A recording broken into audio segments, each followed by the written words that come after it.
Welcome to the Occult Rejects. We are two former secret society members who were determined to show the public the truth that occultism has been purposely integrated into every aspect of society, from politics to music, Hollywood, and science. This is used to manipulate the public as a whole and to protect the fake elite. The symbols are used all around us to affect world events and public perception, our behavior, and even our future. We will translate the occult so that you have eyes to see. We reject their agenda to give you the tools to save yourself.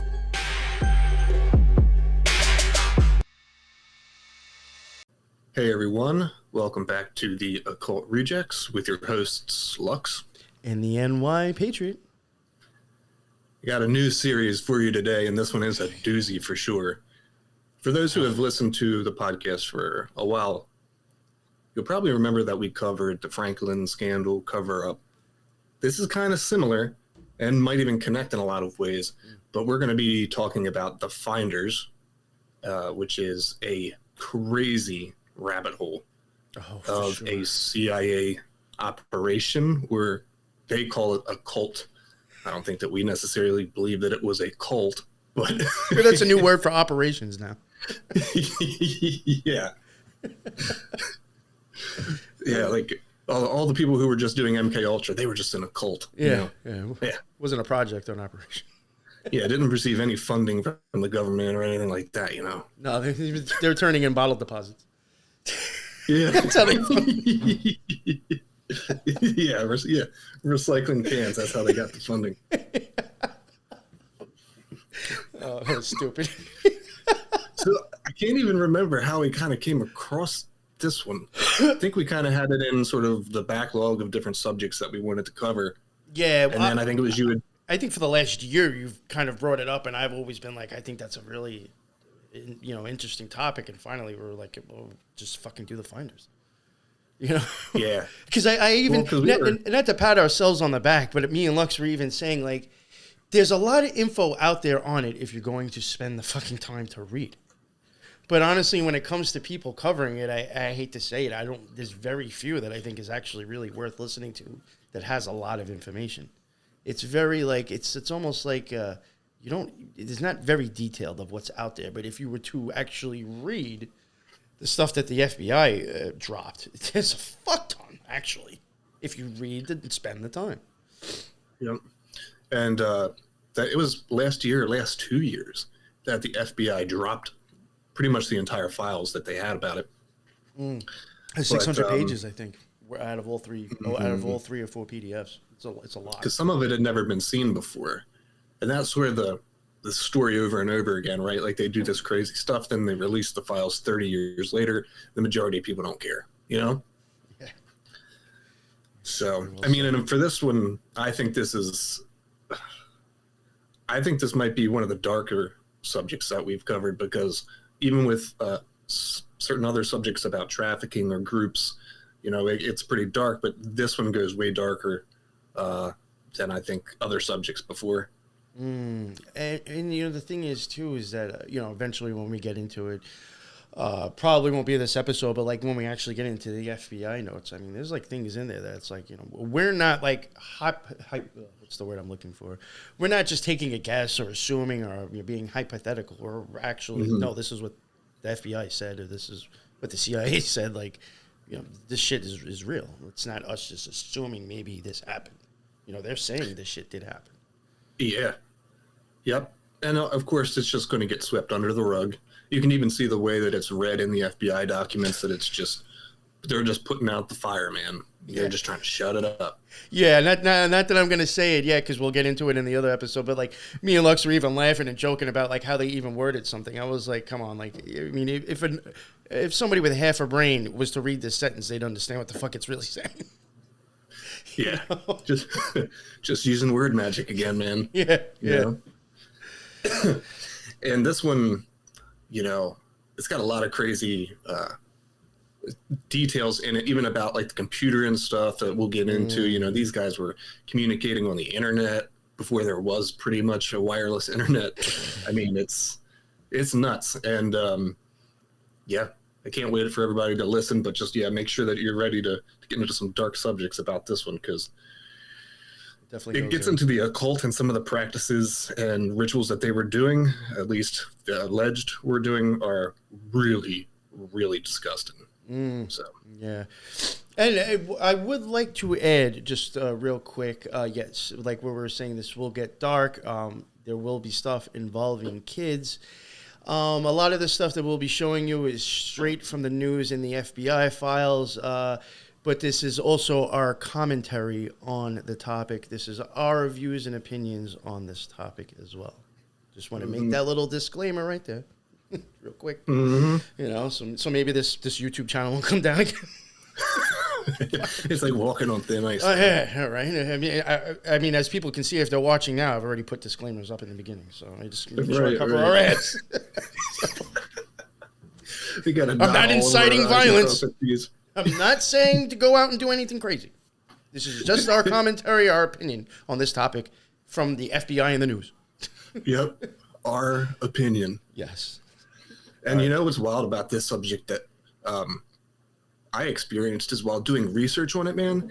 Why does it seem like when you look on the regular web, there's some stuff, but why is there so much more on the Internet Archive about this than just the above web? What's up with that, dude? Mm-hmm. Oh, well, you know what I thought was really weird too? When we did the Fellowship of Friends, I mean, I got a lot of shit off of Internet Archive as well. Yeah. I mean, there was like shit on there that I couldn't find anywhere else. Like even some of the stuff like with the music notes and stuff. Remember when we went into that? I was just like, wow. It's like it's I don't know. It's weird. It's like maybe people in the past, I don't know, were trying to get it out and just got swept under the rug. But somehow Internet Archive still has it. It is weird though. When it comes to cults, I have found more about them on Internet Archive than sometimes Google. Right. Well, even though I'm using Google to fucking go onto the Internet Archive. And like we said before, it just looks like Google is probably censoring stuff over time, just slowly taking away bits and pieces of information from all over the internet until it becomes whitewashed. Now you can't find really any information about it, so you got to go to Internet Archive. Wonder how long that'll last. Oh, you know, the craziest thing too is that I don't know if I forgot. Maybe I did tell you. I had a listener or a fan or whatever hit us up recently. I think because we had mentioned something about how like stuff is like starting to disappear off the internet, and the person actually had said that if like going back to our older stuff, I'm almost positive it was neither the Shriners or the Q series that we did. They already said stuff that we've shown you cannot even find on the internet anymore. I thought that was actually pretty fucking bizarre. I was like, holy fuck, like we've actually covered something that's been wiped out now. Like that was weird, you know what I'm saying? I was like, fuck, I figured that would be like 5 years. Like you did it that quick. You know? Right. As soon as the episode goes down. But I was like, wow, that's pretty interesting knowing that topic that we covered a year ago that we had, more information than we could have possibly have done probably. Like we kind of limited that series because we were like, where the fuck do we even go with all this shit? Now you can't find as much. And I was like, yo, that's fucking wild. That's why I keep everything, man. Like every file, everything that we've researched, I don't delete anything. I just keep it in, a bunch of different other.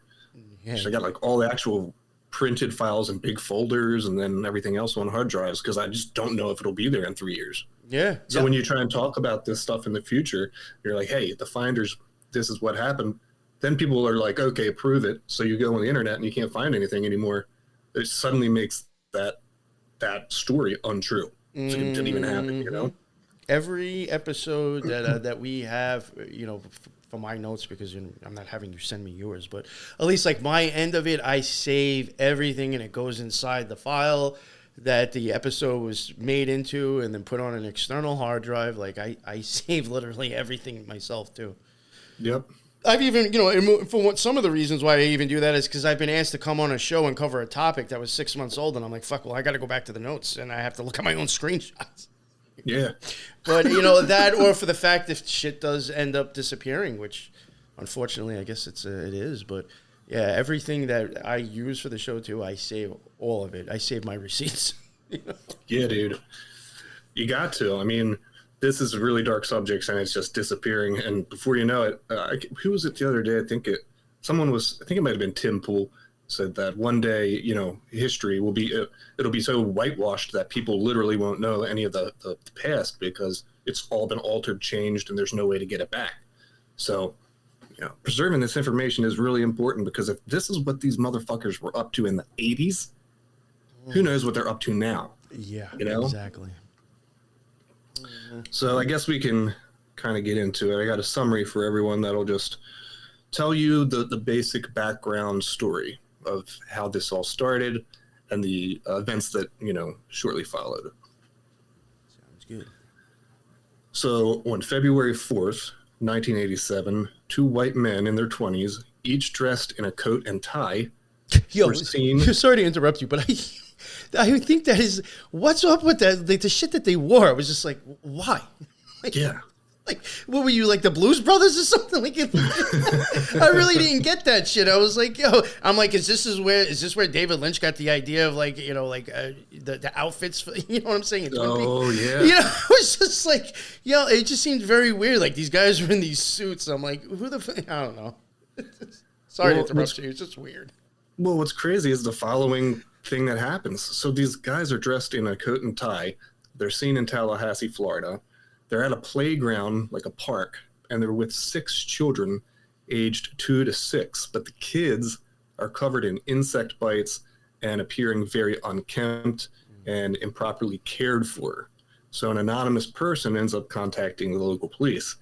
So, yeah, that would be fucking fishy if you see 2 guys in brand new like suits and ties looking sharp, and then they're with 6 kids that look like they're dirty bites and unnourished and all. Yeah, that's like, what the fuck? Right. I think I'd be calling the cops probably too. I wonder what. Yeah. Of course, that's going to raise some suspicion. So it's like, man. I mean, CIA kind of did their own. They got themselves caught on that. Who wears a fucking suit and tie when you're, up to that type of crazy stuff? You would think you would try not to be caught. Obviously, that's going to stick out. You know who wears suits and ties though? The feds and the CIA do. Yeah. I'm not saying that that's them, but I'm just making that point. Mm-hmm. Well, you're right. So a person ends up contacting the city police, and they report that there's apparent child neglect and potential abuse. So there are police officers who are dispatched to the scene, and they question the 2 men who claimed that they were teachers and they were traveling to Mexico to start a school for brilliant children. That's weird in itself. When asked about the children's parents, the one adult willing to respond became evasive, stating that the children were being weaned from their mothers. And so they're being weaned from their mothers and being taken to a special school in Mexico for kids. Mexico's come up a bunch of times before with trafficking, other orders that we've covered. So more of the same with that. But Mexico has been big with a lot of shit that we've actually covered. You're right. Well, with secret societies, at least. Yeah. And they're taking them to a special school. For brilliant children or some shit you said, right? Makes me wonder what that's about. Like, because what if they really do have something that is appearing as a school so no one asks questions in wherever this is happening, right? It was Stranger Things. Yeah. I actually thought that. I hate to say it to sound that fucking silly, but I was like, is this some type of like Stranger Things type shit? I remember when we just got done covering Stephen King, and he has that book called The Institute for, it's about MK Ultra and Project Camelot stuff. It's all happening at this special school for gifted kids. Yeah. I thought I really, when I heard that, I was like, this sounds like MK Ultra shit. Not to sound crazy, but. Yep. So maybe some of this art stuff is actually reflecting real life, I think so, though. To be totally honest with you, I think Stranger Things actually is showing you a lot more reality than people think. Yeah, and like we talk about all the time, Monstrea, they have to tell you what they're doing.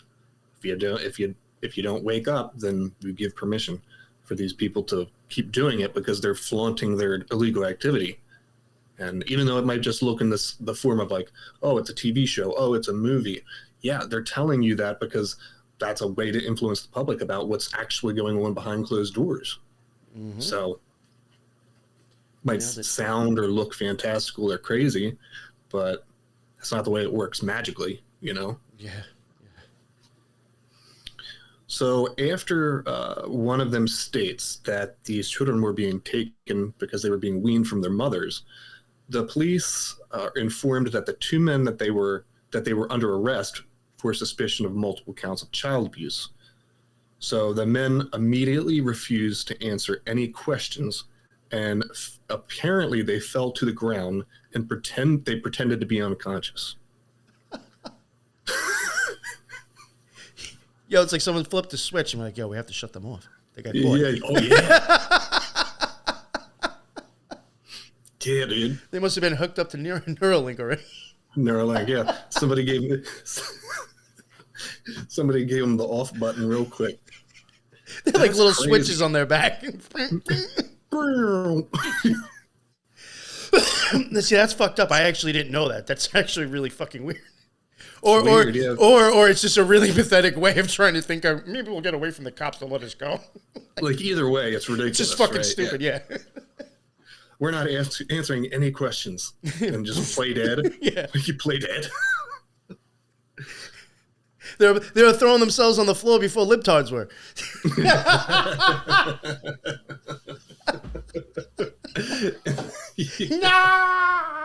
No. It's like what from Jurassic Park, like T-Rex. If you don't move, he can't see you. Yeah. If we play dead, they'll think we're not here. We're not here. Maybe they'll call the ambulance and leave. Yeah. Fucking stupid. So at that point, right, after they like wake up, they are starting to talk to cops, and they refuse to identify themselves at first, but then they give fake names. One name that is fake is Michael Houlihan, whose real name was later determined to be James Michael Holwell. Oh. The second man gave the fake name of Douglas Ammerman, he had no ID on him, by the way.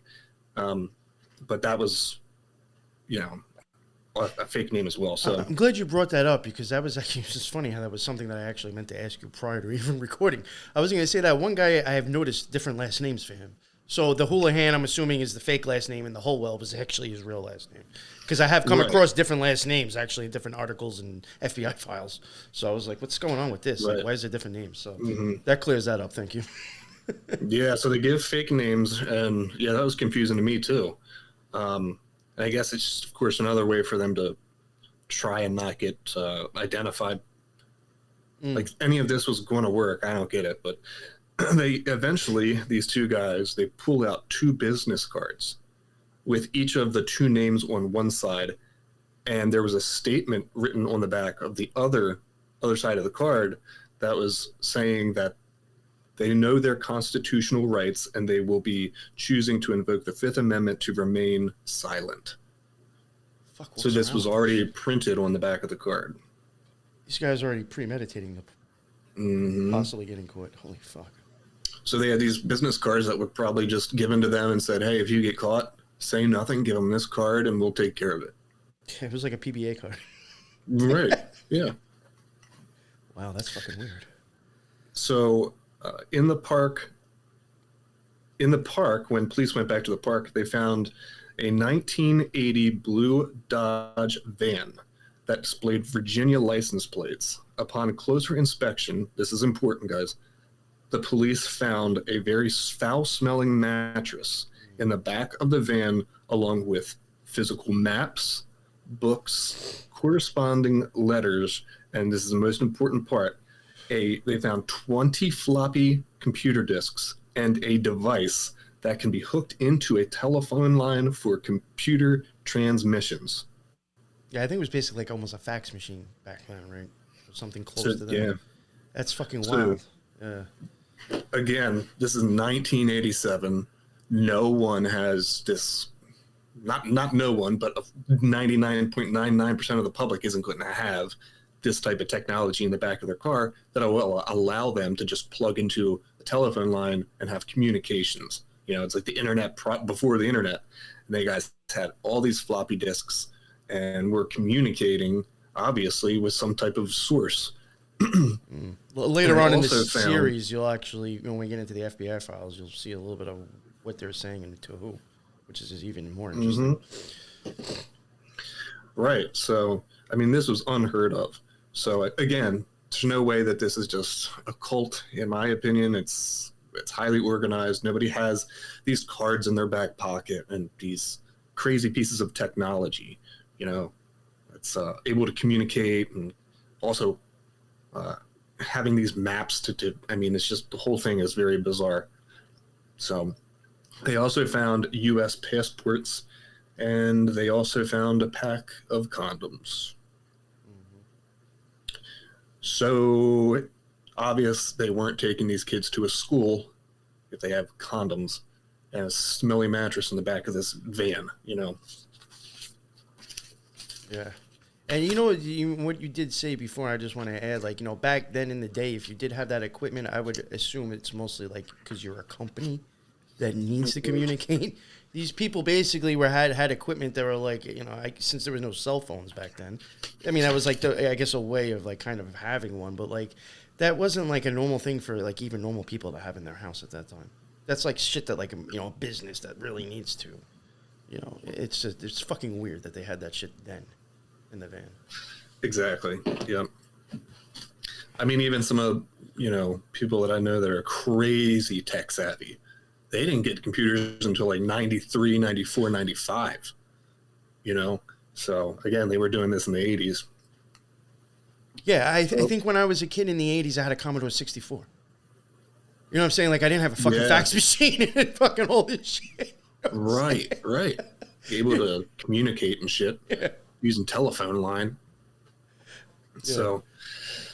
And then you can see the disparity, right? It doesn't make sense. Why would they have all this technology? They got all this. They're wearing suits. They got, you know, obviously some funding. They got floppy disks and compute. So why are the kids in such terrible shape? Because when the police take the kids into custody, you know, the kids were described as extremely hungry and very pathetic looking. So if they have money to buy a computer and all this crazy shit, what? You can't afford food, water, clothes for these kids. It's just clear that who these people were who were transporting these kids, they didn't give a fuck about the kids. It's just a commodity to them.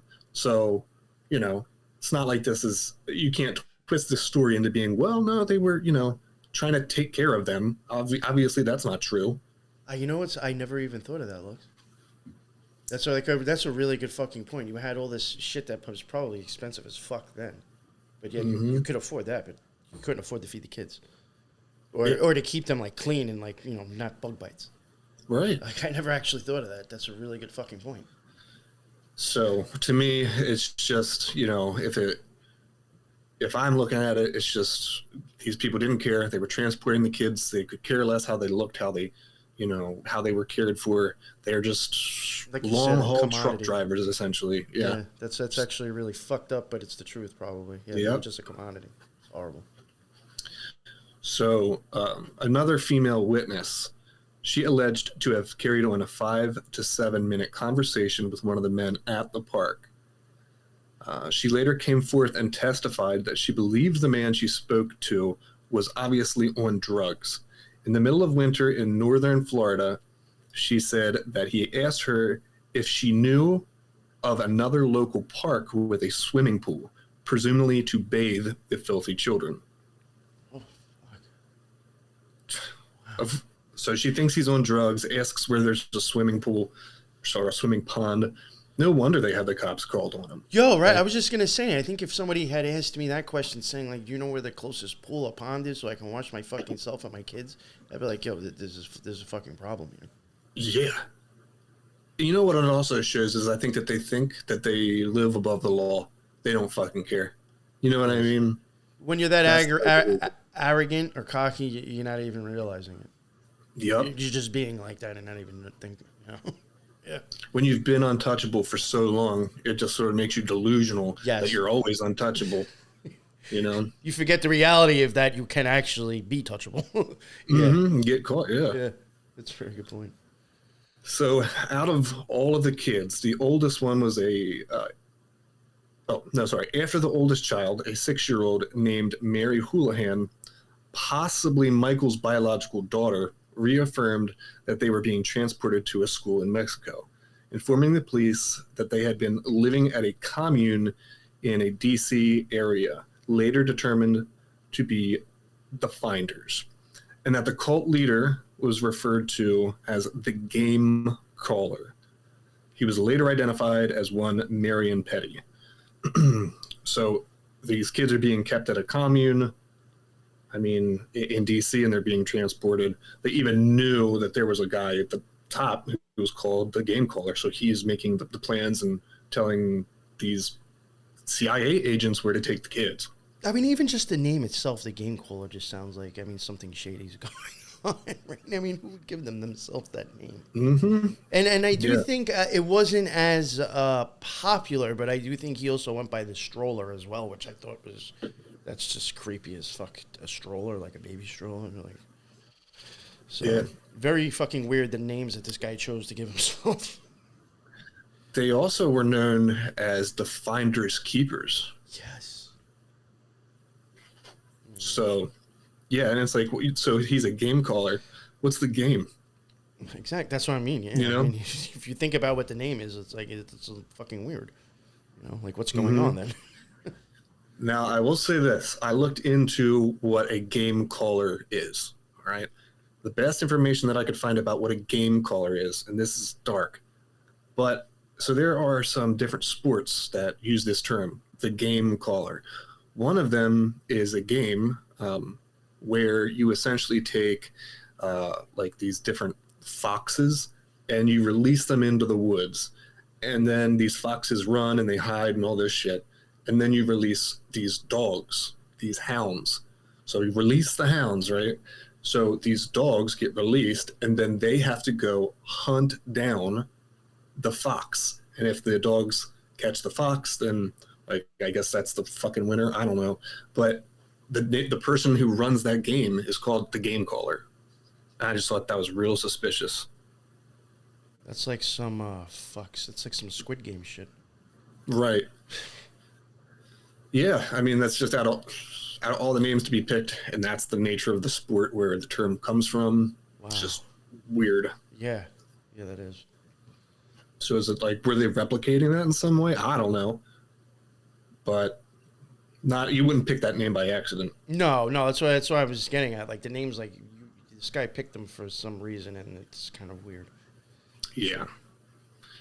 So let's see. According to the children, they were not allowed the children to sleep in the house with the adults, but would take the children outside to a living space that had outdoor tents. This little girl, Mary, claimed that they were only given food when they were as a reward. They didn't receive food any other time.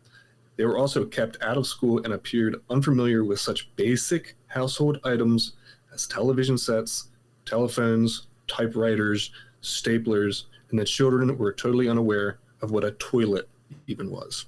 Yo, I read that Mary didn't even know what hot water was. Mm-hmm. I was like, what the fuck? I was like, that's sick. How is that even possible, dude? That's what I had even thought. I was just like, yo, has this person never once been exposed to... It's just fucking weird, man. How do I don't know. It's disturbing. Very disturbing. Think about how isolated you would have to be to not know those things. That's what's really fucking disturbing about it. So you don't know what a toilet is. That means you've never seen a toilet. It almost makes you think that the kids kind of went from a box or a room to a van. I hate to say it, but that's probably that could be the situation. They were, kept in these tents or something. You're right. So they were probably kept in tents, totally unaware of all this stuff, and then they put them in a van. Yeah, they were in a fucking weird. Yeah. So so someone points out that this anomaly stands in stark contrast with the adult finders, since obviously all the people, the two men that were caught, they knew what telephones and, they knew what toilets were. So It's not like, it was just showing that this was abuse of the children. It wasn't something that the adults also showed. Yeah, it wasn't for all the members. It was the children. Right, exactly. right. Yeah. Goes on to point out, so this is 1987, prior to the internet and private citizens even owning personal computers. The Finder members possessed numerous computers and were highly skilled at utilizing the latest state-of-the-art technology. There is a night and day difference between the adults and children, and clearly attests to the lowly status of the young kids as being subjugated and abusively exploited. Though Mary was the only child able or willing to verbalize responses to police questions, the children were inadequately able to even identify themselves by name or the names of their two male custodians, which increased law enforcement's suspicion that the two adults had kidnapped the kids. Yeah, no shit. I don't think it was one of the kids that kidnapped them. You know what I'm saying? Right. Yeah. It wasn't one of the 6-year-olds that kidnapped the kids and the two adults. Right. Yeah. Fucking Captain Obvious. Yeah. So one day after the arrest, the Tallahassee Police Department contact U.S. Customs and the Washington Metro Police to assist in determining both the adult abusers and the children's identities. So they wanted to learn more about who these people were. U.S. Customs was included due to the expressed intention of crossing the international border into Mexico, as well as suspected violations of the Child Protection Act of 1984. And since within the U.S. Customs Department, a child pornography and protection unit had already been in place, that federal agencies, along with the FBI, also became involved in the investigation. Based on the initially seized evidence, the two men were suspected of supplying children for the production of child pornography.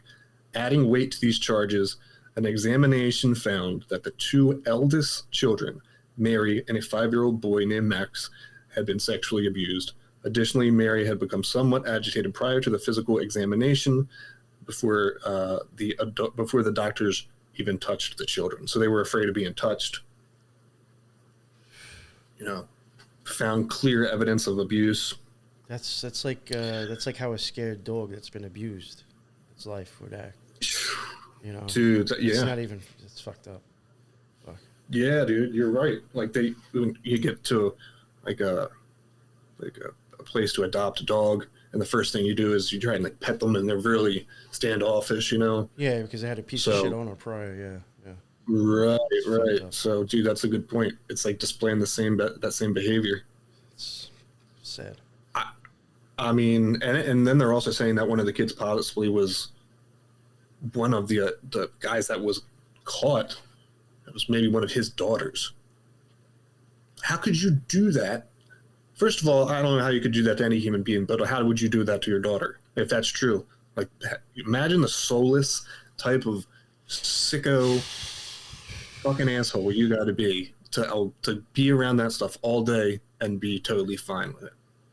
I mean, listen, I'll even give somebody the benefit if they're just, a crazy conspiracy theorist and you're trying to keep your child away from the insanity of the world, but when you're not feeding them and they're fucking dirty, and bug bites and doesn't know what fucking hot water is, there's a fucking problem. You know what I'm saying? This is way beyond, maybe trying to keep your kid out of the bullshit. This is fucked up. You're right. Yeah, it's not like they were in some beautiful hippie commune, Yeah. That's not. And that's kind of what I think they tried to pose it as at first. Yep. I think I might even have stuff like that written down, yeah. Mm-hmm. So this is the last thing that I'll read, and we can go from there. The joint U.S. Customs police investigation not only centered on the already firmly established physical evidence of gross neglect, sexual abuse, and crossing state lines with abused trafficked children, but also sought to determine if the children had been kidnapped and actually reported missing. The Florida arrest gave probable cause to obtain 2 search warrants for 2 finders' locations, one in a Washington, D.C. complex townhouse where members lived, and a nearby warehouse where alleged finders' quote-unquote businesses were conducted in Northeast D.C. that apparently also doubled as a place of lodging for some of the children. Search warrants were also secured to inspect a number of finders' property, including a 600-acre, totaling 600 acres. That's the amount of property the finders had in all. But they also wanted to look at this 90-acre farm that was owned by a guy named Marion Petty, the game caller, that's located about 90 miles outside of D.C. via the State Highway 666 in the sleepy little quaint town of Culpeper, Virginia. Yeah, fucking farm and a warehouse. Yep. So, assigned to the U.S. Customs Special Agent Ramon J. Martinez joined the Washington Metro Police lead detective James Bradley, who had already begun investigating finders in December 1986. So apparently somebody was already looking into these guys. Mm-hmm. And they got 2 new search warrants to go to the finders' property.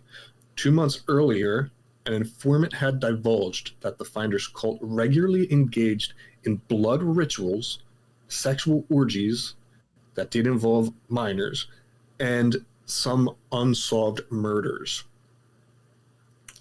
Let's see.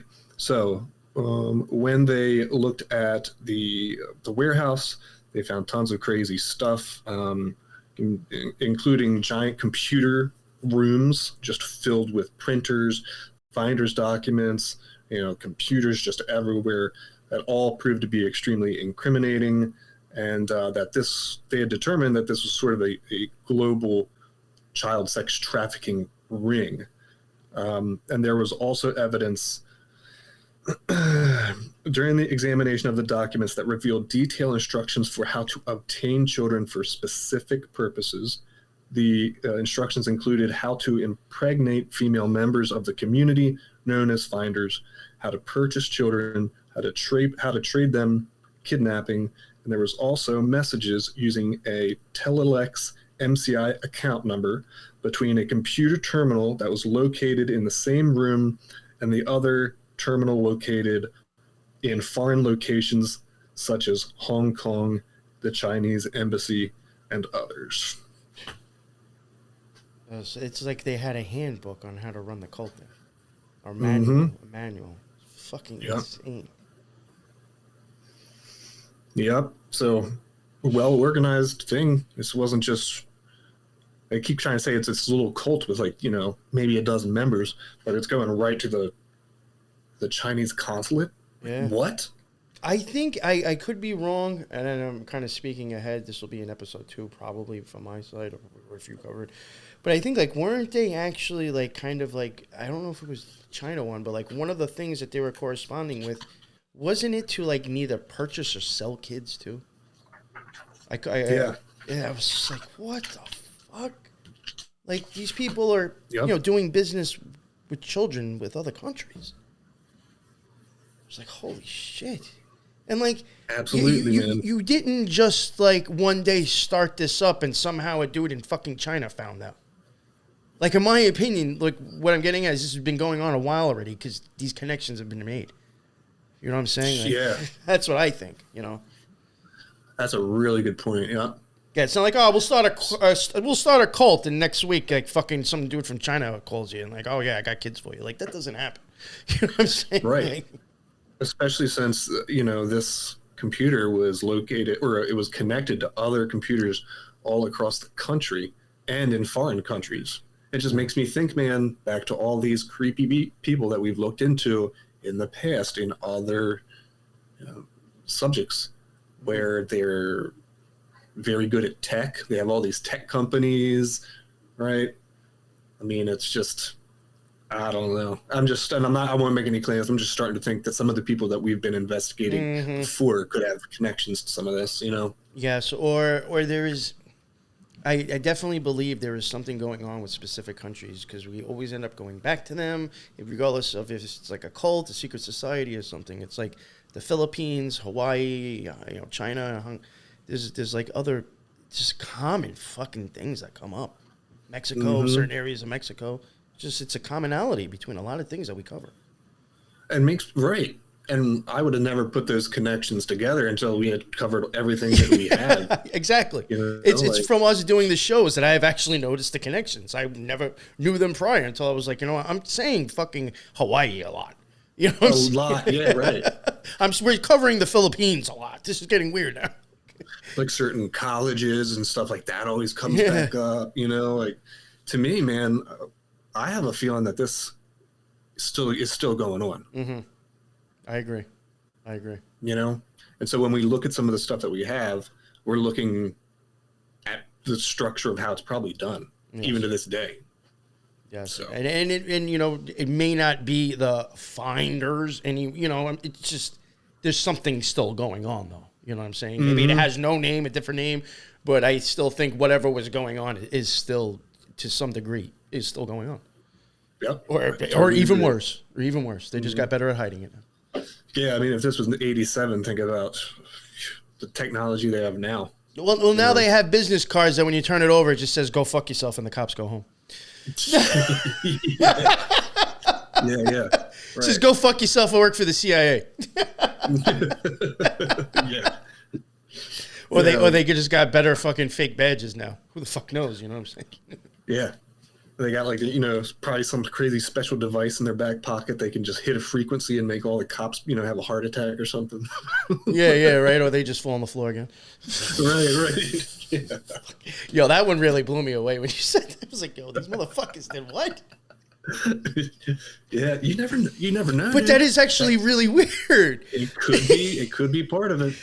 That's what I was saying. I honestly would, to be totally honest with you, I would hope that it was actually something that out there than these dudes actually thinking the most rational way to try to get out of this is just fall on the floor. Like just say like, I ain't talking, dude, and put your hands behind your back. Like, what the fuck are you falling on the floor for?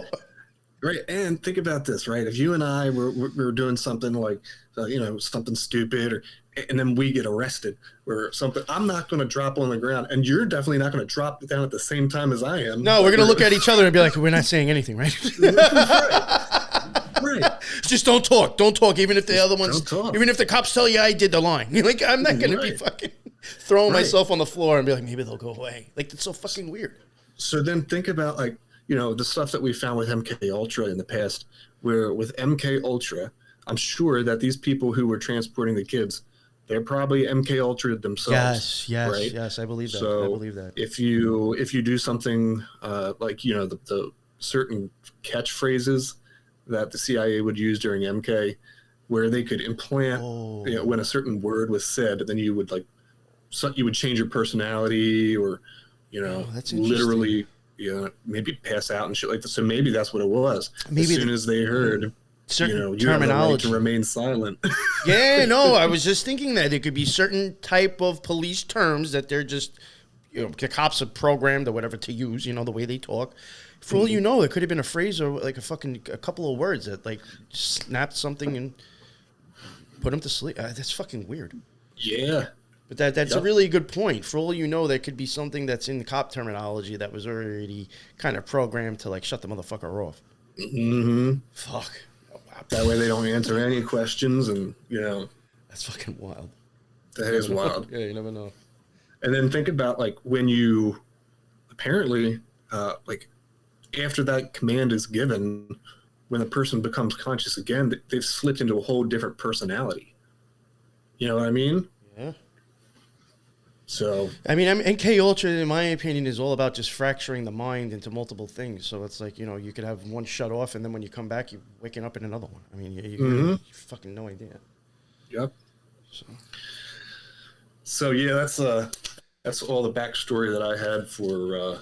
That was really episode 1 so far. That was great because there was shit in there I actually didn't know from doing my own research. That was that was solid, Lux. Good job. No, thanks, man. Well, for real. And the only thing I'm going to pull up, the only thing I'm really adding to this, because Lux did such a great job already. My whole idea is that for the end of this episode, I will pull up kind of what was explained or told to us in the news when this happened. And then the reason why I'm even doing that is as we get into the FBI files, You will also see a difference. Now, I don't know if it's like more of like, oh, fuck, maybe this is too much to tell, or I don't know, whatever reasoning it is, you will see stuff in the news, and then when you see the evidence in the FBI files, you're like, this is actually a lot worse. Like, I'm almost positive when I start getting into these news things, you might hear what was in the van through these news things, and it's not going to be as bad as Lux said it was. But when you read the FBI files, you will see that there was actually a lot worse shit in these vans than the news actually even said. So there is differences, and I don't know if it's discrepancies or what, but, he just kind of gave you a basic rundown, so I'm going to give you the basic rundown that we were told by the news. So that's what I'm doing here. So I'm going to pull up, I have Washington Post. Let me pull that up. There we go. We have the Washington Post. This is from, and I'm trying to go in chronological order as well with these news things. It's February 7th, 1987. Officials describe cult rituals in child abuse case. Authorities investigating the alleged abuse of 6 children found with 2 men in Tallahassee, Florida park discovered materials yesterday in the Washington area that they say points to a 1960s-style commune called the Finders, described in a court document as a cult that allegedly conducted brainwashing and used children in rituals.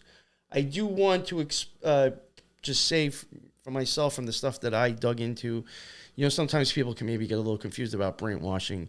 The brainwashing that I think that they were like into was like basically like literally kind of a wiping you out. Like it's as if I wiped out a hard drive, let's say, and then now I'm installing a new program on it. Like literally like that. That's how far I think they were trying to go with the brainwashing. Definitely. D.C. police, who searched a Northeast Washington warehouse linked to the group, removed large plastic bags filled with color slides, photographs, and photographic contact sheets. Some photos visible through a bag carried from the warehouse at 1307 4th Street Northeast, or NE, whatever that stands for, were wallet-sized pictures of children similar to school photos, and some of them were naked children.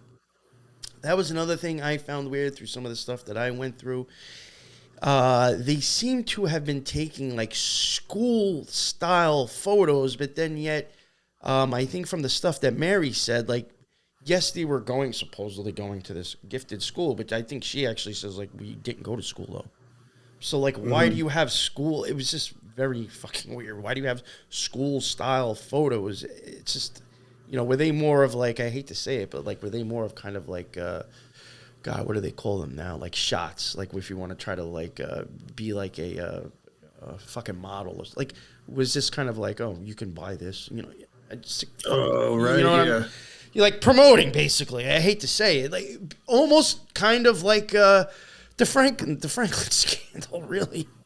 You know how, like, when we got into that, like, I think that guy, Larry, or whoever, when he was having these parties, people mentioned, like, books laying around of, like, photos of kids in them, and it's, like, kind of pick who you want. Like, was that going on with this, too? You're right, yeah. So, very weird. D.C. police sources showed pictures of children engaged in what appeared to be cult rituals.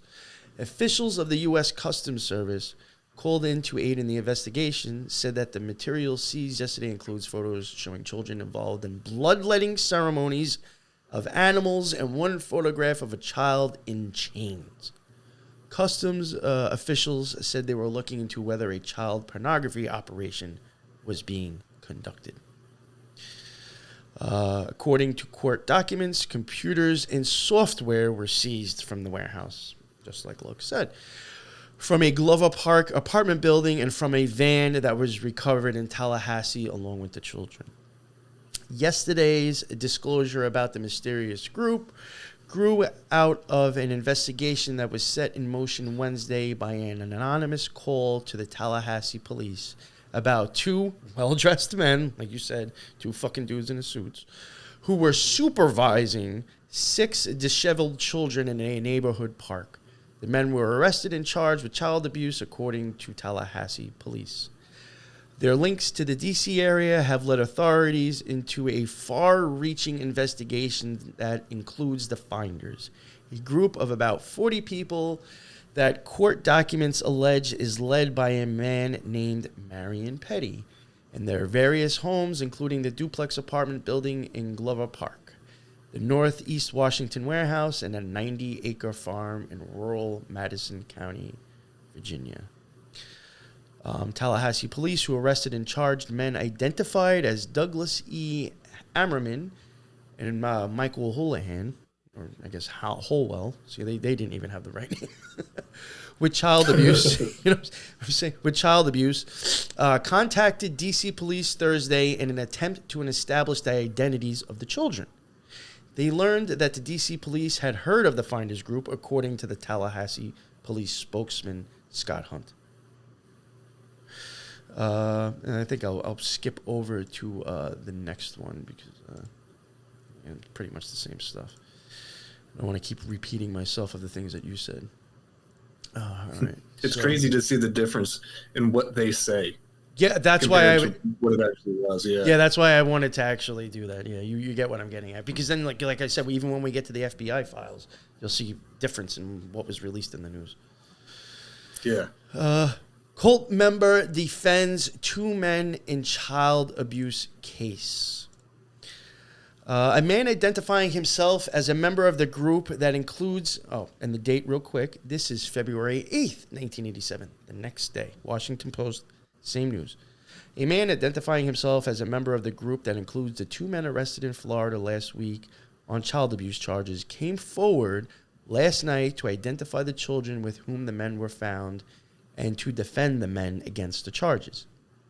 In a printed statement and telephone interview, Robert Gardner Terrell, 50 years old, who said he owned the Washington house, said to be a base for the Finders, the group to which the 2 belong, gave detailed explanations for the group's practices and activities, which have been characterized as unusual or bizarre.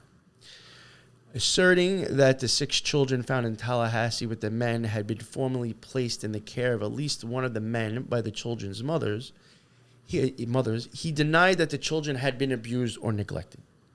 Tallahassee police said 6 disheveled and hungry children were found in a downtown park with the men. Affidavits filed in the U.S. District Court here in support of search warrants executed last week at Northwest Duplex and Northeast Warehouse, owned by Terrell, described Satanism and rituals associated with the cult. We are all in the state right now where we are afraid. We've been made almost dysfunctional by the reports, Terrell said in his lengthy telephone interview last night. He said he released the statement to police and news organizations to establish some kind of credibility that we are rational people, not devil worshippers or child molesters. Yeah, okay. Fuck out of here. Certainly anything. Yeah, just those pictures are fake. You know what I'm saying? Right, yeah. And when we get into, like, the fucking excuses that they even have for this shit, that's in the next episode. Mm-hmm. Certainly anything we've done is based on the desire for the children to have the richest life they could have. Richest life they can have as they're getting bit by bugs, sleeping on a fucking piss-smelling fucking mattress and not eating. That's the best. That's the richest life you could have. Wow. Yeah. Children always come first in our organization, he says. Terrell's statement was delivered last night to the Washington Post only hours after police seized materials at 5 rural Virginia locations as an expanding investigation touched off by the arrest of the 2 men in the Tallahassee on Wednesday. In addition, authorities were searching throughout the southeast yesterday for a van believed to be carrying associates of the 2 men. Law enforcement officials were also sifting through mountains of materials previously seized in raids on Washington locations linked to the group. So now it's like, doesn't that almost sound like things were already done prior to this with the Finders? Mm-hmm. Like they knew these people existed already. Yeah. Yeah. In his typed statement, Terrell, a private accountant and former employee of the IRS, Said 2 men and 6 children from the group left Washington early last month for Berea, Kentucky, where they were to work on a retirement community. After finding that site was not ready for groundbreaking, the men took the children on a vacation and camping trip to Florida with the children's mother's approval, he said. Other men went to Florida to help care for the children, and the 3 had left for the day to look for accommodations when 2 of them were arrested, the statement said. So basically, and I will get into it later on in the second part, going by stuff that I've come across, whatever, in the FBI files too, I think I got it from there as well. Those 2 men were arrested, but there was actually a total, I think, of 5 with them, and the other 3 just happened to not be there. Supposedly, I don't know if that's even true. But they do say there was 5 guys there, and the 2 men got arrested with the other 6, and the other 3 were somewhere else looking for a place for them to go. Who knows what's up with that? I consider that the authorities have mistakenly incarcerated these men and children, Terrell said in the statement, which he said circulated last night in the hope that it will clear up some misunderstanding. Of the 6 children taken into custody by authorities Wednesday, when the investigation began, 1 showed signs of sexual abuse, Tallahassee police said. But none provided a full account of what was believed to be their journey from Washington to Florida. In response to the suggestion of sexual abuse, the man who identified himself as Terrell said last night that it might have occurred after the children were taken from those assigned to care for them. It might have happened after she was out of control, he said. He said the children were healthy and well-nourished. I mean, this is fucking dudes just making shit up. Police said they received several calls from grandparents and other relatives claiming some of the children. One Washington area man told the FBI he was on his way to Tallahassee to claim his grandson. But police said they will not release any of the children without a court order. The discovery of the children and the arrest of the 2 men led D.C. authorities to a northeast Washington warehouse in a Glover Park apartment building where several Finders members lived. Again, like I said this before, D.C. police yesterday sifted through extensive computer records and color slides and photographic contact sheets removed by authorities. U.S. Custom agents who saw some of the photos Friday said they appeared to involve sexual activities between adults and children. According to Customs spokesman David Hoover, we're not saying that it's pornography, but it has all the earmarks, Hoover said. However, D.C. police sources characterized the pictures as ritualistic and not pornographic. I mean, the fucked up thing is I could see how ritualistic could include pornographic. I mean, whatever, but yeah. One police said, if you got a kid walking around doing a ritual naked, I would consider that pornography still.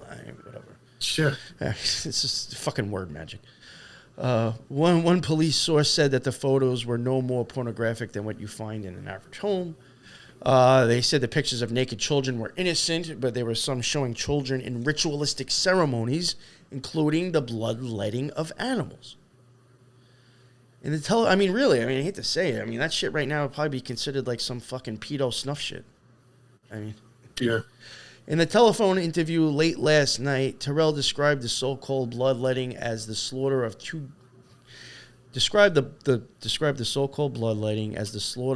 goats kept on a farm in Virginia for the kids to play with. At the end of the summer, he said group members decided it would be more humane to slaughter and eat the animals rather than to let them starve in their pen. Oh, jeez. You're still killing them. What? You're still killing the motherfucker. Yeah, it's okay. I can kill them so we can eat them, but we can't starve it to death. Right. He said the slaughter was intended as an educational experience. I don't see why it's so bizarre, he added, but it's been seized on by the authorities. Based on interviews and items seized in the raids, Law enforcement sources said that the group does not appear to be engaged in child pornography industry or in kidnapping, and said they do not fully understand the group. These people are into hurting the children physically, said one law enforcement source. They're into molding them mentally. Among the items seized in Friday raids were computerized messages concerning what the group called the proper programming of the children and how they are demagnetized, the law enforcement source said. Fucking weird. Demagnetized. I mean, that honestly to me sounds like something an occultist or a magician would say. But that's just me. Other items seized included financial records indicating that the group has substantial assets, including bank accounts, the source said. Other seized documents include files showing the organization has reached numerous industries, such as the fast food industry, and the papers suggesting that the group operates a wide network of corporations, the source said. Other files. Why would they try to infiltrate the fast food community? What the fuck's that about? I mean, who knows? I mean, some people do say weird shit about what you're actually eating at McDonald's, so who knows? Yeah. For real. Yeah. Other files seized showing that some members of the group have worked in low-level jobs in the federal and district governments, the source said. In Eastern Virginia, about 100 miles southwest of Washington, state police said they found several items of evidentiary nature after yesterday's 2:30 a.m. search of properties reportedly owned by Marion Petty, leader of the finders. Virginia and Madison County authorities would not describe what they found at two farms, one near Etlin and the other a few miles away in a hamlet called Nethers. A house and at least 3 cabins on the land were unoccupied, and police said much of the property appeared not to have been inhabited for some time. The door of one cabin was open yesterday, revealing large amounts of food, clothing, sleeping bags, books, and pamphlets from groups such as the World Future Society. A plastic bag containing hundreds of neckties and several pairs of pantyhose were on the floor along with boxes of diapers. In the woods outside. What? Yeah, right? Fucking. Neckties? What the fuck? I don't know. Again, to me, see, that's a weird thing. Again, to me, that even goes back to like some like weird occult shit, but I don't know, you know what I'm saying? Like, that makes me think of and like... the pantyhose thing. Yeah. It's almost... You know what that made me think of why I was reading it? The Clinton body count list, which I still don't think is completely all the Clintons. You know what I'm saying? I still think, like, unfortunately, other people have gotten twisted into that. And, you know, the neckties just made me think of that. In the woods outside the cabin, badly weathered tents and sleeping bags were scattered on the ground next to a swing set made of rope and milk cases. Neighbors in the remote farming community have said they routinely saw as many as several dozen people, including large groups of children, riding to the farms and hiking and camping in the nude during the summer. Some neighbors spoke highly of Petty, saying he traveled often and was often helpful to local residents. What a nice guy. Meanwhile, the FBI and Tallahassee police continued yesterday to seek leads on a white van that witnesses said was the blue van. Witnesses said was with the blue van that police seized Wednesday. Police said the 2 vans may have been in radio contact. Witnesses told police that the white van was occupied by 2 well-dressed men and 2 children. It has not been since. It hasn't. But that's a little confusing because it was 6 children. I don't know. Mm-hmm. Law enforcement agencies throughout the southeast United States were asked yesterday to look for the white van, and Tallahassee police said they were examining leads reported by Miami and Gatesville, Florida police.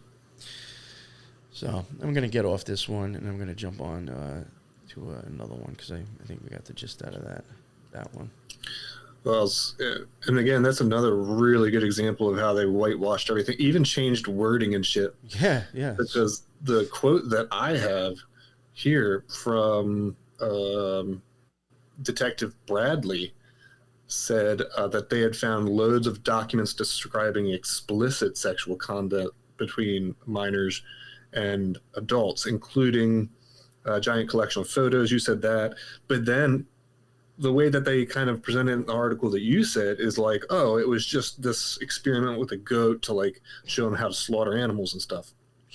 But here it says, again, this is quoting Martinez, that there was a child on display appearing to accent the child's genitals, and a series of adults and children dressed in white sheets participating in what seemed to be a blood ritual. Other photos appeared to show two goats being executed, disemboweled, skinned, dismembered, and a male goat's testes and a female goat's womb containing dead babies.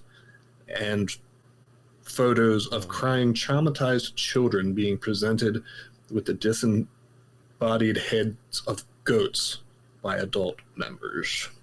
Fuck. So that's a lot different than what they just said in that article.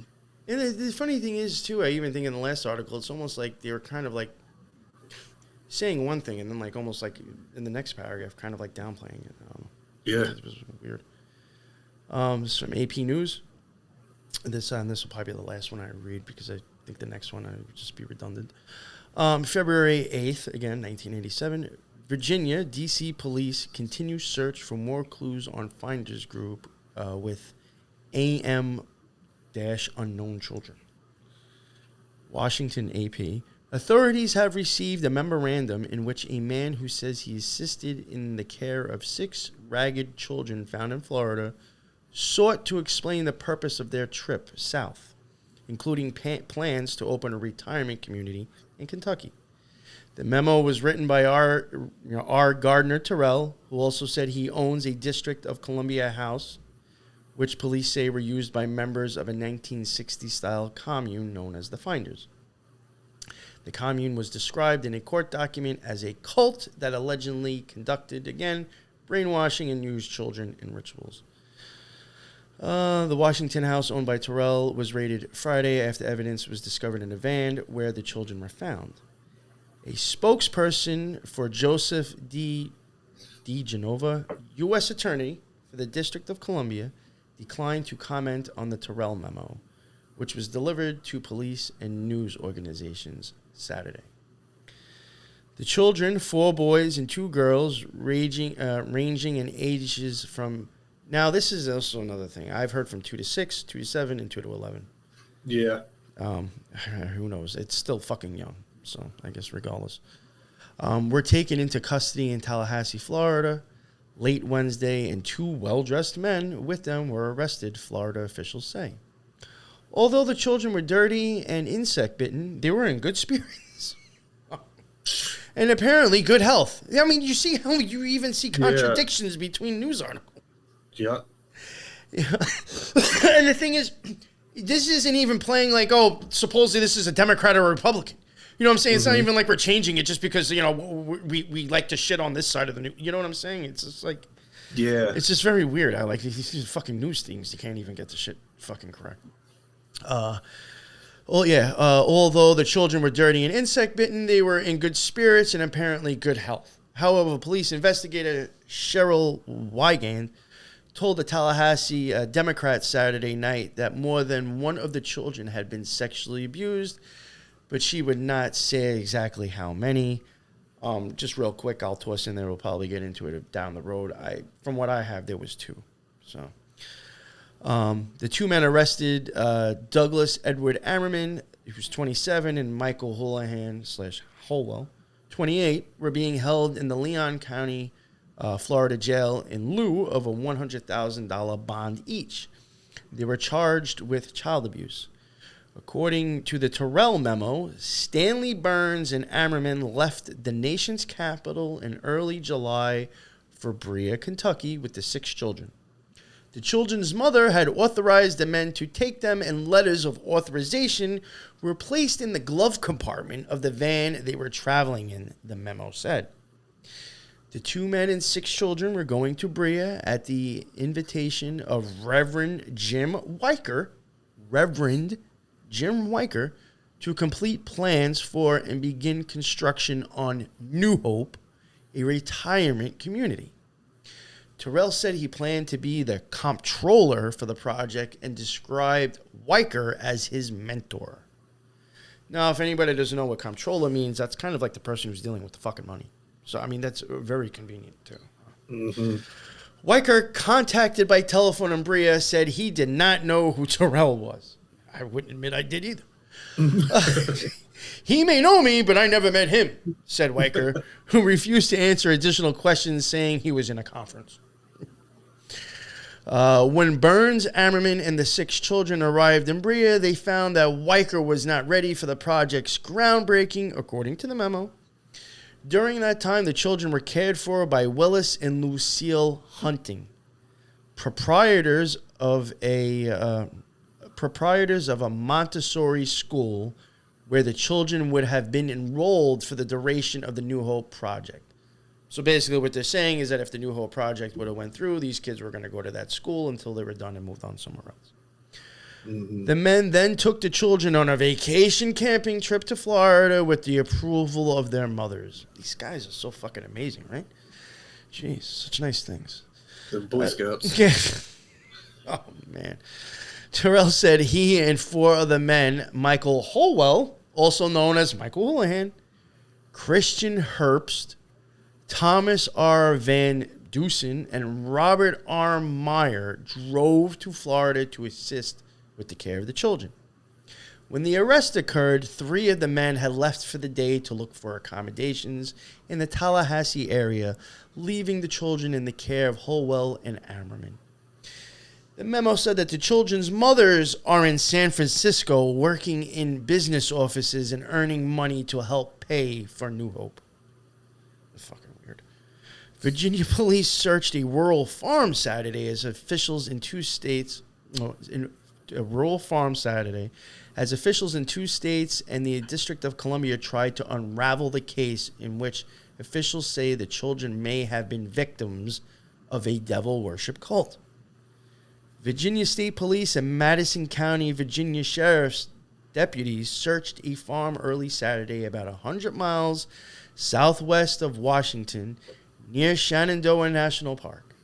No arrests were made, according to the state police Lieutenant J.P. Henrys, who said he did not know the identity of the farm owners. Several items of evidentiary nature were seized, and they are going to be analyzed. No obvious new evidence of criminal activity was found, Henrys said. There was no one at the property when they executed the warrants, and some of it has not been inhabited for some time. I don't want to skip ahead in too much and get into too much of stuff that I think we're going to be covering in the later series, later episodes. But there is also things where they think that by the time these guys actually got nabbed, that somehow they were already contacted and told, like, clean house, they're going to be coming. So, I mean, that could have, for all we know, that shit in their van could have been like, you have to contact us like every 6 hours, and if we don't hear from you, we'll assume you're arrested. Like, you have no idea. So maybe they just didn't hear from them, and they already, like, kind of put in, like, Operation Jail. Fucking, what I mean? Oh, shit, go clean the fucking places out. Who the fuck knows? But there was, I think there's even, I could be wrong, but I think there was even, statements by neither the police or by somebody in the FBI files where they think that could have been a possibility. We were still in the process of analyzing and evaluating the records and documents that were seized during the execution of the 2 warrants on Thursday night, police spokesman Captain William White III said. Tallahassee police said the men claimed to be taking the children to Mexico to start a school, like you said, for brilliant children. It sounds so fucking weird in itself. Mm-hmm. What that almost reminded me of? It was those fucking, like, weird, like, was it like those weird, like, pod schools that we covered with the Fellowship of Friends? You know how, like, they had, like, those schools that were, like, even associated with them, and they were, like, fucking 10 minutes from the fucking cult? Like, it almost even made me think of, like, those type of things. Shit. I love and all these other orders that have had these crazy schools too. Yes. Schools and retirement homes Mm-hmm. that also have vans. Just saying. Yeah, vans. Just saying. Yeah, vans that are actually that they even admit they're using to transport kids back and forth to places. Right, to Mexico, by the way. Yeah, exactly. Classical. Neighbor said. Classical. Yeah.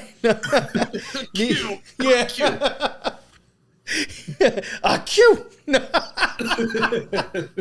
Neighbor said, "Fucking stupid." I'm so stupid. It's just funny. You gotta, you know what? You have to make yourself laugh when you're covering this shit, or you'll fucking with this shit. Yeah, you have to. Yeah. Or you'll get fucked up, or you'll just get it's because when you really think about it, in my opinion, this is a fucked up situation. Definitely. But you have to at least try to make laughs when you can at this shit to stay sane. Right. Keep covering this shit for what are we going on almost 2 years? Right. You're gonna have to make yourself laugh to keep doing this.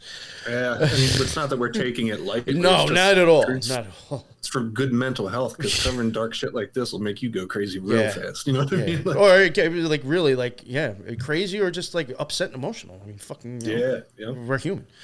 There were always oh sorry that jeez I got all fucked up with that. I forgot where I was.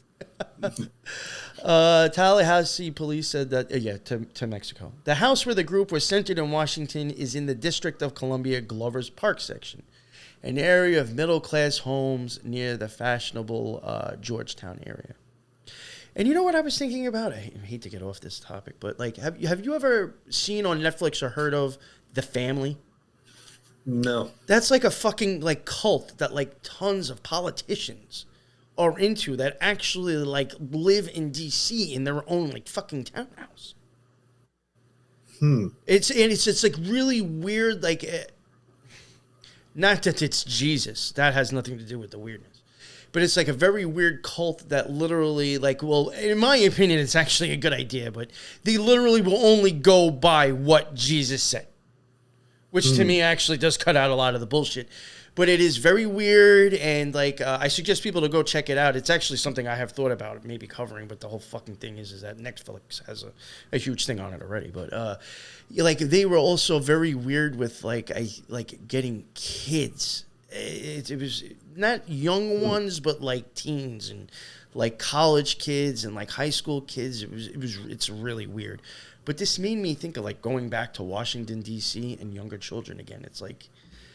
I'm like, could it be possible that literally, like, where our government and our White House is, could that area be maybe one of the fucked up places actually? Like, you know what I'm saying? I think it's the hub. Oh, it could be. Oh, well, just put the White House there. Nobody will think there's anything going on. Mm-hmm. I don't know. Because then to think about like all the, first of all, just the crazy symbolism and occult architecture of the DC. I mean, that's a whole other subject. But I mean, where else would you get, everybody who's really rich and powerful? You get them all in the same spot. I mean, this would be a place you're running a business out of, essentially, for these politicians. Yeah, that's it's fucking weird. Yeah, so I don't know, like this even made me like kind of think of that. Neighbors said a number of persons had visited the 2-story colonial-style home, saying they were looking for the Chinese embassy. They were always Oriental, said Dan Mulholland, a medical student who lives 2 doors down or 2 doors from the home. Mulholland and another medical student, Michael Finger, said they never saw children at the home during the 3 years. During the 3 years the pair have lived in the neighborhood. But Mulholland added there were lots of pregnant women and couples. Weird. On one occasion, a man who was looking for the finders told Finger that the address had been advertised in Europe as a youth hostel. Another neighboring resident, Nancy Wright, said a girl had come to her home and asked directions to the finder's house because she said she had seen the address on a notice at a bus station advertising a youth hostel. I mean, this is just even getting weirder. Yeah. Neighbors said 2 vans, one blue and the other white, with dark shades that were always pulled down, were usually parked in front of the house. A third van with North Carolina license plates had occasionally been parked nearby, the neighbors said. The U.S. District Court records in Washington say a confidential police source had previously told the authorities he had been recruited by the finders with promises of financial reward and sexual gratification, and had been invited to explore Satanism, according to documents. The source said that children were used in unspecified rituals, but that he had never witnessed any abuse. One of the children, a 6-year-old girl, told Florida police the children had never been to school. She said they had been traveling for several days or weeks and hadn't seen their parents since before Christmas, but did not know where they had been. So, yeah, there we go. Very fucking... I mean, that one I thought was like even weirder with some of the shit that was in there. Yeah, and then, it got me thinking... Okay, so if you have, let's say you're doing this and you're a terrible fucking shithead, why would you, if, I'm trying to think of how to word it, like if you have these kids, and why would you mistreat them? Why would they be without food? Why would they be without water? Why would they have bug bites and be unkempt? If you're doing this to sell this to another person, doesn't that kind of contradict itself? Well, I mean, it means I wouldn't be a good salesman. That's exactly what I'm saying. Oh yeah, come join our cult. Look at our kids; they're all fucked up. Yeah, it's a great time. Right. So it almost kind of makes me think maybe some of the kids were meant to be disposable, bro. No, I would not doubt if, like you said, if this was just hauling commodities, if they were for sale. I mean, or if they were, being transported from one stage to the next in some MK Ultra project. I hate to say it. Maybe they're going from a house to an underground base, like fucking Stranger Things. I mean, fucking for real. You have no idea. I mean, I know that sounds outlandish, but like you don't have any. And that's just a guess. It's just a theory. It's us. Just wondering. Hypothesizing, yes, yeah, that was the word I was trying to get out and couldn't. Thank you. Hypothesizing. It's just fucking weird to me, man. I don't know. It's like, I'm just getting the vibe that some of these kids might have been for disposable reasons and some of them might have been for other reasons. I don't know. But it's just bizarre to me that they kept them in such bad conditions. If you're trying to sell a product, wouldn't you want your product to be in the best shape? Yeah. So it's like maybe some of the kids were not, I don't know. I'm just hypothesizing myself here, but just wondering why that could be. So one thing I do want to add, and I don't know if you came across it yourself, Lux. I'm going to toss it up. I'm not going to share it on the screen here on StreamYard because it'll look better if I just toss it into the program I use. But here I'm going to put up a picture. Have you seen what Marion Petty... Oh, no, I'm sorry. I think it was Terrell. What Terrell dressed up as when he decided to speak. This whole thing with the Terrell memo. Did you see what he looked like when he decided to go speak to people? No. This guy dressed up in a mask, bro. This guy had you have a dude with a Ronald Reagan fucking mask on telling you what's really going on. Sure, this fucking guy can't even show his own face. I'm supposed to believe this fucking story he's telling me about these 2 dudes and these 6 kids? Wow. Like, how the fuck did you even entertain that? Yep. It's insane, this whole story. I mean, if someone today was to get on the fucking... If Epstein... we already... That was a huge thing. But, like, if somehow, like, Maxwell decided to wear a fucking mask, people would even be like, yo, this is really fucking weirder than the whole thing already. You know what I'm saying? Right. Like, that's just adding weirdness to weirdness already. Like, you're not making this look any better by dressing up with a Ronald Reagan mask on, giving your side of the story. Especially in the 80s, when it would have been even more weird. You know what I mean? Like, I had even thought of that too. I was like, yo, that might have been like a fairly new mask to be even able to purchase, unless there was like Ronald Reagan masks for when he was an actor. You know what I'm saying? Like, that had to be like, did he just walk into the store? Oh yeah, here, just fucking grab this one. It's fucking weird. Well, and then think about even the symbolism behind that, because what was it? Royal Order of the Jesters. they said I had thought about Reagan. Yeah, Reagan was associated with them. So maybe there's some symbolism underneath of behind the mask itself. Yeah, I had it even wondered. I mean, honestly, the RR. I mean, there's the double R in Twin Peaks. I mean, words and letters can start playing fucking things too. And I had even wondered if the reasoning of his initials being Ronald Reagan, the RR, is that why he wore that mask? I mean, who the fuck knows? Very fucking weird. Or like the occult order, the RRAC. There you go. Yeah, There you go. See how I was just saying? I thought like the double RR or things like that. For all you know, it could be pointing to that. Yeah. That's a very good. Thank you for bringing that up. You gave a little more credence to what I was trying to get at. You get it. You get it. Yeah, man.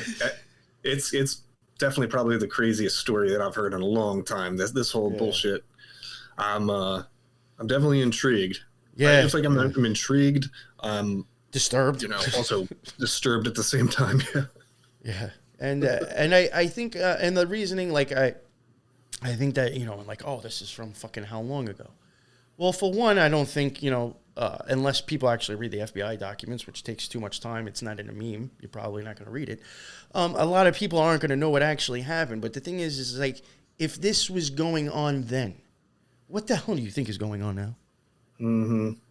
And I'm sure, like we said before, when these people do accidentally get caught, I'm sure they reevaluate how that happened and make sure it doesn't happen again. So in the last 30, 40 years, this shit's perfected, man. Yep. So, because I have heard, not people about our shows, but I've heard, other shows or other people make comments about, like, people covering old shit. Well, if you don't know what the fuck was going on in the past, you're not going to know what's going on now. And so I think that's why, like, this is even a good topic, just to show, like, this sick, crazy stuff was going on in the 1980s. I'm sure it hasn't stopped. It's just hidden better. Exactly. And think about this, guys. If this was purely just a cult, and maybe some of the members, like, let's just be, think outside of the box here for a second. If they were just some members happened to be CIA and this wasn't an operation, why the fuck wouldn't the CIA then blast this to if you're innocent, why wouldn't you blast this to everybody, being like, yo, look at these motherfuckers, we're so sorry, they had nothing to do with it. This should be in history books, right? Mm-hmm. We know about, like, the Cuban Missile Crisis. How come we don't know about this? That's a good point. So if they're so innocent, they should be screaming from the top of the hills, exposing all of it, showing everything. Yeah, this is how it happened. We can't even. This is the safeguards we've put in place to make sure this never happens again with the CIA. Now, you're not going to cover up something that you're innocent of. That's a really good point. If you're innocent, what are you going to try to cover up? If you're innocent, there is nothing to cover up. Right. That's a very good point. So, which is why I think that guy wore a mask. Mm-hmm. And probably what, like you said, this was sort of like a way that they figure out, oh, good, we got to switch things up. We got to make this more streamlined so that we don't get caught in the future. Mm-hmm. So, yes, who knows? Just the locations are weird. It being in Florida too, similar to Epstein, other stuff that we've covered in Florida. Oh, what's also big in Florida that I thought about too when we were covering this. Something again that we've covered in our own show. Who owns the largest property in Florida? The fucking Mormons. Mm-hmm. And Marion Petty, he owned real estate. That was next to Andrews Air Force Base. And like you even noticed and discovered yourself recently with Brandon Fugel, he's finally come out and admitted he's a Mormon, finally at least. Mm-hmm. Real estate, tons of it. Tons of real estate. Especially Hawaii. Yeah. Fucking it's weird. Always same thing. That just, again, we see it in trends, guys. That's why we're talking about, because it's just, the real estate thing comes up all the time. Computer and technology companies come up all the time. Aerospace shit. It's like, man. A lot of common weird. A lot of common things here. Definitely. Yeah. So I guess that's about it for this one. I could honestly not even. I mean, I'm assuming 3 episodes, maybe more. Who knows? But this will end up being a series, obviously. And I think in the next episode, Lux, I think we could both say we'll probably actually start going into the FBI stuff and going down rabbit holes through the FBI stuff. But yeah, it will also get a hell of a lot more interesting once we do get into the FBI stuff, in my opinion, because there will be a lot more detailed stuff and people's statements and shit. It's in my opinion, it's going to be a good one. If I thought this episode was good, but the other shit's going to get pretty deep. I think I think they'll be, and I think people will find this informative, and not to pat ourselves on the back, but I think it will be we will do this topic justice. I don't think it's 1 or 2 shows. I will say I have thought that they did a good job, but I think we're really going to do this one some justice. Yeah, for sure. That is the end of another Occult Rejects. In the links in the bottom, definitely check out our stuff. It has, that's right, again, fuck, I should have said this at the beginning, because as soon as I say that's the end of another Occult Rejects, I'm sure half the people shut this shit off already. We do have a new YouTube. Our YouTube came down. We have another one up and running, and I may actually have somebody else make another backup one just already, just in case for this one. I know it probably sounds stupid and silly, but I as crazy as it is, I don't want to give up on YouTube because of the fact of that. It's like you get a lot of people who are like, oh, I got banned, fuck it, I'm done. Oh, I got banned, fuck it, I'm done. Well, there is no voice of opposition because people are done when this happens. Mm-hmm. I'm just going to try to figure out the best fucking way to keep this shit going. If I have to throw up those fucking disclaimers like I did at the beginning, I'll do it just to keep our shit on there. But I think it's a platform that needs to have that voice of, a different voice. That's. I'm sure people understand what I'm getting at. We do have a new YouTube. That link is in the bottom. It's in our link tree. Please hit the like and subscribe button. As of right now, we have 93 followers. We need another one. I'm sure by the time that this comes out, though, that will change. But really. I noticed that before. I was like, fuck, we got 93 followers. Come on. Well, and it was like right before the last one went down. We were at, what, 999? Yeah, and you followed it just to make the 1,000. And then we came down. On fucking Halloween of all days, too. They pulled our shit down on Halloween. Yeah, man. Check that out. We do have that. It's Rejects and Friends. It might even, the link itself might even say, Meeting of the Mystics, which is a monthly show I did myself. The thing is that I was kind of afraid to even make it anywhere close to our last one, but then I said, fuck it. I changed it to Rejects and Friends. The link, when you go, if I was to send this link to somebody, it would pop up with the Meeting of the Mystics logo, but then when you click on it, it's actually... You could tell it has the same top banner, the Occult Rejects. It has our logo. I don't know. I'm just trying to get around fucking somehow not getting banned again. So. I'm trying to be incognito. Yeah, exactly. That's definitely not the Occult Rejects. That's my white van with no windows right there. So, definitely please check that out. Definitely check out the Element server we have too. A lot of different other shows in there. A lot of cool people. Definitely check that out. I got my links in the bottom. In our link tree, you got Lux's show, this show, my show, Element server, Tor. Well, I'm saying Tor and more again. Rejects and Friends. All our stuff. Definitely check it out. And thank you for listening. And definitely, it's definitely going to get crazier as we go along and some wild rabbit holes. So be looking forward to some more crazy shit. And until the next one, everybody be well. Later.